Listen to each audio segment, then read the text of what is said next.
তারপরে সুই অনেক কিছু দেওয়া আছে পুতুলটার মধ্যে।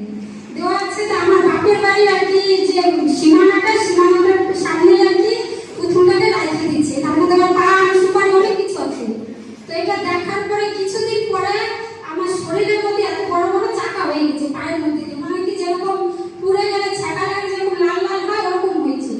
আমি এবার প্রার্থনায় সাই করতে যাই, আমি জিনিসগুলো দেখছি, দেখার পর আমার বোনকে বলছি, বলে কি ওটা কিছু হবে না। তারপরে সমস্ত ঘটনাটাও বললাম আমি যে এরকম একটা পুতুলও দেখছি, বলে কিচ্ছু হবে না, তোর সঙ্গে ঈশ্বর আছে না।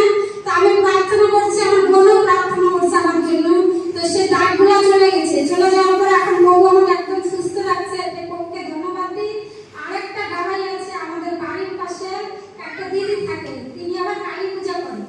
তো রবিবারের দিন সন্ধ্যাবেলা 6:30টার সময় আমাদের বাড়িতে বসে আছে।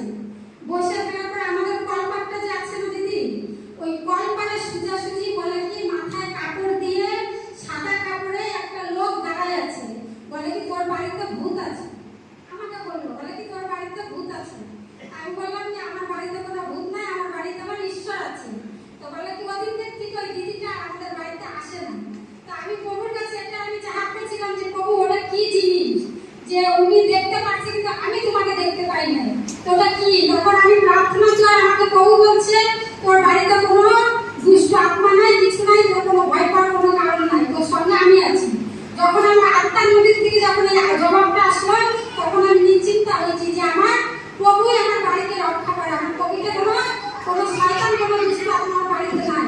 কারণ আমার প্রভুর উপস্থিতি আমি সবসময় চাই যে প্রভু আমার বাড়িতে সব জায়গায় যে তোমার উপস্থিতি আমি মেহসুস করতে পারি।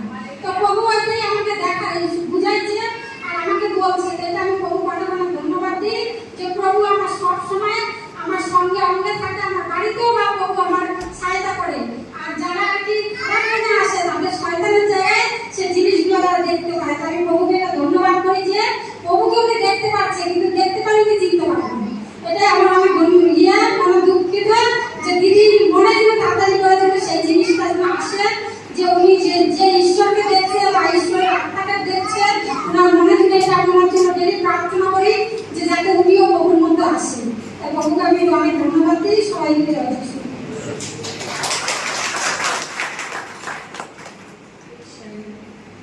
আত্মকার্য আপনার জীবনে হচ্ছে, অভিনন্দন প্রার্থনায়